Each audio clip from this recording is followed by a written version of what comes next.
सारा आकाश उत्तरार्ध चैप्टर 5। दोनों कानों में उंगलियां ठूसकर मैं बाहर चला आया ताकि पीछे से आता एक शब्द भी कानों में ना पड़े। सांझ हो रही थी। गाय भैंसों का झुंड साड़ी सड़क के रिक्शा टांगों को एक ओर समेट धूल उड़ाता गोबर फैलाता लौट रहा था। मंदिर या संघ में जाने का तो अभी ख्याल भी नहीं आया, जैसे उन सारी चीज़ों से मैं बहुत दूर आ गया, या जिस व्यक्ति का उन सबसे संबंध था वह तो कोई दूसरा आदमी था। मैं नहीं जानता। सब मुझे बेकार और समय की बर्बादी लगते थे। साथ ही लगता था आज के समय में लोग कैसे इतना वक्त बर्बाद कर लेते हैं। अपने उसी पार्क में आकर चुपचाप पड़ गया। यही तो विवाह के पहले दिनों में आकर लेटा करता था।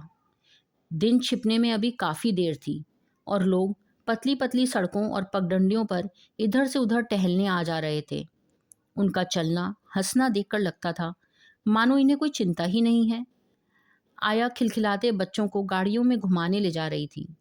कभी कभी कोई युवक और युवती आपस में घुलमिल और हंस हंस कर बातें कर रहे थे। पास के लॉन में निर्निमेष खुली आंखों से मैं उन्हें देखता, मन ही मन दांत किटकिटाया करता। साले कैसे निकल आए हैं, जैसे इन्हें खाने पीने की कोई चिंता ही ना हो। बाप कमाकर रख गया होगा, घर में दोनों वक्त चकचक होती होगी, लेकिन घूमने इस तरह चले आए हैं जैसे दिने सिनेमा देखने निकले हैं। उल्लू के पट्टे, इन लोगों को कोई काम ही नहीं है। और अपनी इस विचित्र कुड़ैली आदत पर क्रोध भी आया और हंसी भी। मुझे क्या हो गया है यह, दूसरों की हंसी खुशी भी नहीं देख पाता, लेकिन मैं जैसे अफीम के नशे में नीसपंद निश्चेष्ट पड़ा इधर उधर देखता रहा, मानो असहाय और बीमार पड़ा हूँ। उठा ही नहीं जा रहा। अधखुली आंखों से चारों ओर देखता रहा। वे लड़के क्रिकेट खेल रहे थे, वे दो लड़के साइकिल पर लदे आ रहे थे, यह आदमी झूम झूम कर किताब पढ़ रहा है, वे चार लड़कियां चोटियां झुलाती चहलकदमी कर रही है, वह लड़का पिल्ले के पीछे भाग रहा है। लो, फिर एक जोड़ा आ गया। लगता था जैसे किसी दूसरे लोक से सब कुछ देख सुन रहा हूँ। बस घर से आती आवाज़ें मानो यहाँ तक पीछा करती चली आ रही है। उफ, यह घर है, कीड़े कुलबुलाता नरक। रोटियां तो आज घी क्यों नहीं लगी भाभी? थाली परोस कर जैसी प्रभा ने अमर के सामने सरकाई, अमर रोटियों की सूरत देखते ही तुनक उठा। घी खत्म हो गया लाला जी, प्रभा ने मुलायम स्वर में कहा। अभी कल परसों ही तो सेर भर आया था, खत्म भी हो गया? उसने तेज होकर पूछा। था ही कितना? प्रभा काम में लगी रही, इसीलिए बिना ध्यान दिए बोली। अब तुम देख ही रहे हो, घर में ही काम आ रहा है। अमर को यह शायद अपनी उपेक्षा लगी। उसने उद्वत भाव से कहा, यो क्यों नहीं कहती कि सारा अपनी कसम को चटा दिया? घर का नाम क्यों लेती हो? हमें दिखता नहीं है, घर में और किसी को मिले या ना मिले, लेकिन समर भैया की दाल में खूब घी डाला जाएगा, रोटियां खूब चुपड़ी जाएगी, बस हमारे लिए। यह क्या है अमर? मैं चीख पड़ा। उसे यह नहीं मालूम था कि मैं पॉली में बैठा बैठा जूतों पर पॉलिश कर रहा हूँ। मैं चिंगारी निकालती आंखों से उसे यूं घूरता हुआ एक हाथ में ब्रश और एक हाथ में जूता लिए रसोई में आ गया। मुझे देखते ही सकपका कर चुप हो गया। रोटी के लिए बहुत छोटे छोटे कौर चुगने लगा। वह बैठा था। मैंने एक जोर की लात उसकी पीठ पर मारी और कहा, बेशरम, बात करने की भी तमीज़ नहीं है, लगाम मुंह में है या नहीं? और जो जी में आया सो बक दिया। मैट्रिक में पढ़ते हैं ये? पीटकर एक बार उसने मेरी ओर देखा और थाली फेंक कर भन्नाया हुआ हनहनाता हुआ बाहर गया। वहां गला फाड़ फाड़ कर रोने लगा। प्रभा ने रोटियां बनाना छोड़ झटके से गर्दन मोड़कर मुझे घूरा। तुम कहाँ बैठे बैठे सारी बातें सुनते रहते हो? बड़े आए हिमायत लेने वाले, जाओ यहाँ से बाहर। जूता लिए चौके में चले आए। मैंने गला फाड़ कर कहा, चुप रहो, यह इतना बड़ा हो गया, इसे बात करने का कायदा नहीं।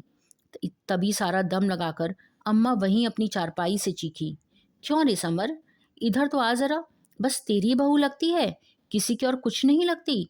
जूता पॉली में फेंक और धड़धड़ाता हुआ मैं अम्मा के सामने आया। दूसरी ओर खड़ा खड़ा अमर रो रहा था।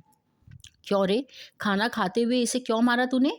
माला का अंतिम बाना छोड़कर अम्मा बोली, तेरा हाथ बहुत उठ गया है, तेरे मन में क्या है बाबा?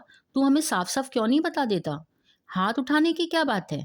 मैंने भी खूब गला फाड़ कर कहा, यह अपने से बड़ों से कायदों से बात नहीं करता। मैंने क्या बदतमीजी से बात की बताना तो? अमर उद्दंडता और हेकड़ी से बोला। इतना ही तो पूछा था कि परसों तो सेर भर घी लाया, इतनी जल्दी कैसे खत्म हो गया? सामने ही सामने झूठ बोलता है। अम्मा की शेखी में बहुत ज़्यादा मत रहना अमर। अभी तो मैं गया भी नहीं हूँ। और मैंने एक हाथ में ब्रश लेकर उस पर झपटा। खबरदार जो लड़के पर हाथ उठाया, अम्मा ने गरज कर डांटा। अभी तो मैं जिंदा हूँ। देखती हूँ मेरे रहते कैसे उसकी तरफ टेढ़ी नज़र से देखता है। अब तो तुझे हम सब दुश्मन लगने लगे हैं ना? हम तो तेरे इन लखनों को पहले ही जानते थे। देखो कोई उस काले सिर वाली के लिए भाई पर हाथ उठा रहा है। अरे मैं पूछती हूँ तुझे शर्म आ रही है कि नहीं? उसे तो शर्म की सीख दे रहा है। किस मुंह से ये सब कह रहा है तू? अच्छा बोलने लगा तू अपनी फुलंदी रानी से। तूने तो सारा आसमान सिर पर उठा लिया। रोज एक न एक उपद्रव, रोज एक न एक उधम। इससे अच्छा तो बोलता नहीं था तभी था।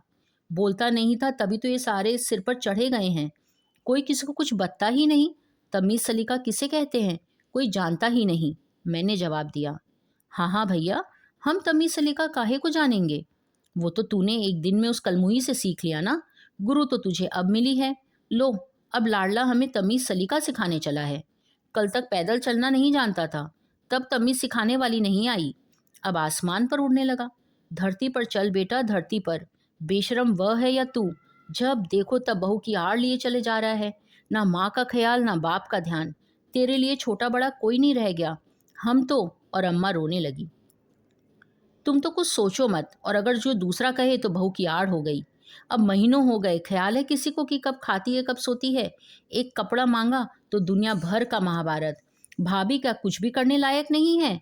लेकिन नहीं, वह क्यों करेंगी? वह तो घर की बड़ी बहू है ना, सास की जगह है।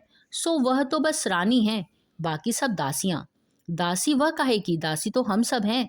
जिंदगी भर ठेक ठेक कर खिलाया, अब और खिलाएंगे। पहले एक को खिलाया, अब दो दो को खिलाएंगे। रोती बच्ची को जबरदस्ती खाट पर पटक कर भाभी भी मोर्चे पर आ गई। भनभनाती हुई सीधी चौके में गई। प्रभा को जबरदस्ती उसके पटरे से खींचते हुए बोली, हटो बहू रानी, तुम्हें तकलीफ हो रही होगी, मैं बनाती हूँ। बना तो रही हूँ मैं। मैंने तुमसे कुछ कहा है जो मुझसे कहो? मुझसे क्यों नाराज हो रही हो? प्रभा रुआसी सी खुशामद के स्वर में कहती रही। लेकिन भाभी के हाथों में प्रचंड शक्ति आ गई थी। उन्होंने प्रभा की सूखी देह को उठाकर एक ओर रख दिया और धम से पटरे पर बैठकर खसर खसर रोटियां बेलने लगी। प्रभा की आंखों में पानी आ गया। वह स्तब्ध बैठी कुछ देर देखती रही, फिर चिमटा उठाकर अध सिकी रोटियों के सामने फैले अंगारों पर रखकर घुमाते हुए फुलाने लगी। कमाने के नाम पर अभी और पढ़ेंगे, अभी और पढ़ेंगे। अम्मा बड़बड़ाती हुई जा रही थी। भाभी ने झटके से चिमटा प्रभा के हाथ से खींचा। मुंह फुलाए फुली हुई रोटियों को सारी ताकत से दांत पीस पीस कर चकले पर मारने लगी। 2-4 मिनट चुपचाप बैठने के बाद जब प्रभा की समझ में नहीं आया कि वह क्या करे, अपराधिनी की तरह धीरे से उठी। उनकी रोटी रोती हुई बच्ची के पास गई। भाभी उसे क्रोध में यूं ही पटक आई थी। वह गला फाड़ फाड़ कर रो रही थी। प्रभा उसे उठाकर भाव में हिला हिलाकर चुप कराने लगी। रोटी बेलते बेलते न जाने कैसे भाभी को पता चल गया। वह सब छोड़ छाड़ कर धम धम करके प्रभा के पास आई। बच्ची को जबरदस्ती छीनती हुई बोली, रहने दो बहू रानी, तुम उसे छोड़ दो। जरा सा रो लेने दो। इतने रोने से मरी नहीं जाती है। अगर इसकी किस्मत में रोना ही बदा है तो रो लेगी। मर जाएगी कम वक्त ज़्यादा से ज़्यादा, पर तुम्हारी आत्मा को तो संतोष हो जाएगा। तब से बैठी बैठी आंखों में गड़ रही थी ना। प्रभा को लगा इस सारे कांड की जिम्मेदारी उस पर डाल दी गई। इस अप्रत्याशित स्थिति से वह रोने को होती हुई सी बोली, जेठानी जी, मैंने जो कुछ भी नहीं कहा। तुम मुझे क्यों सुना रही हो? वह बच्ची को ना देने का हट करती रही। इस खींचतान में बच्ची और भी रोने लगी। मैं हक्का बक्का खड़ा इस सारी स्थिति को देख रहा था। लगा मेरी स्थिति अब केवल एक दर्शक की रह गई है। मैंने डांट कर कहा, उसे दे क्यों नहीं देती प्रभा? लेकिन फिर जैसे जानबूझकर बाहर भागते हुए बोला, या तो कुछ कहो मत, और कुछ कहो तो सब अलग अलग भन्नाएंगे। प्रभा से बच्ची छीनकर भाभी ने उसे खाट पर पटका, फिर चौके में चली गई। जाते जाते इतना मेरे सामने हो गया था, पता नहीं बाद में क्या हुआ। जानता था प्रभा को किसी तरह के तूफान का सामना करना पड़ा होगा। मेरा दिमाग एकदम सुन्न हो गया। घर की सारी स्थिति की याद से पार्क में लेटे लेटे मेरे सिर की नस नस चटकने लगी। अचानक कहीं बहुत पास ही बंदूक चलने की गगनभेदी आवाज़ से मैं चौंक कर उछल पड़ा। मानो मुझे निशाना बनाकर किसी ने बंदूक चलाई। लगा जैसे मैं सो रहा था। इधर उधर देखा। पार्क के एक सिरे पर कुछ आदमी किसी को घेरे खड़े थे। सब कुछ भूल भाल कर जल्दी जल्दी आया। 10-15 आदमियों की भीड़ के बीचों बीच लंबी सी जीप और झाग निकाले मुड़ी गर्दन वाला एक विशालकाय घोड़ा चारों टांगे फैलाए दम तोड़ रहा था और खून की गाढ़ी गाढ़ी धारा झुलसी घास वाली जमीन पर कुछ दूर बहकर सूख गई। घोड़े की सामने वाली टांगों के ऊपर एक पुट्ठे का बड़ा छेद बना था। वहां से खून के साथ सफेद सफेद तरल पदार्थ निकल रहा था। पास ही खाकी पैंट सफेद कमीज पहने एक सज्जन रुमाल से आंखों में आंसू पहुंच रहे थे। एक हाथ में जमीन पर टिकी बंदूक पकड़ रखी थी। लगा खड़े खड़े रो रहे हैं। मैंने एक साहब से पूछा, क्यों भाई, क्या हो गया?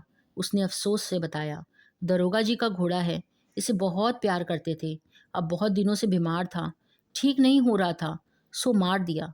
ओह, अच्छा प्यार करते थे? बीमार था तो मार दिया? जिंदगी भर सवारी की और अब जब बीमार हो गया तो मार दिया? एक दिन यूं ही बुढ़े माँ बाप को भी मार देंगे। मैंने घृणा और गुस्से से मुंह पिचका कर कहा। और भी ना जाने क्या क्या कहता। तभी उस आदमी ने तिरस्कार से मेरी तरफ देखा। और जब बाकी सारी जिंदगी तड़पता कष्ट पाता तो ठीक था। अब 1 मिनट की तकलीफ हुई, बेचारे का सारे दुखों से छुटकारा पा गया। किसी से कष्ट देखा जाता और किसी से नहीं। मैं चुप होकर खिसियाना सा होकर लौट आया। अलग जाकर मैंने उस अपने माथे पर 2-3 बार हाथ मारा। यह मेरे दिमाग को क्या हो गया? जरा सी बात समझ नहीं आती। बिल्कुल ठीक ही तो है। दरोगा जी ने क्या गलती की? उस दिन शीश भाई साहब की बातें मेरी समझ में नहीं आ रही थी। बेचारा बिल्कुल सही तो कह रहे थे। मेरा ही दिमाग कुंद हो गया है। रात को 10 बजे जब घर लौटा तो मेरी समझ में कुछ नहीं आ रहा था। लगा सिर में या तो गोबर भरा है या कुछ है ही नहीं। माथे में जोर का दर्द हो रहा था। घर में बिल्कुल सन्नाटा था। सब लोग सो चुके थे। किवाड़ भिड़े हुए थे। भाई साहब या बाबूजी अभी तक बाहर से नहीं आए थे। मैं चुपचाप ऊपर छत पर चला गया।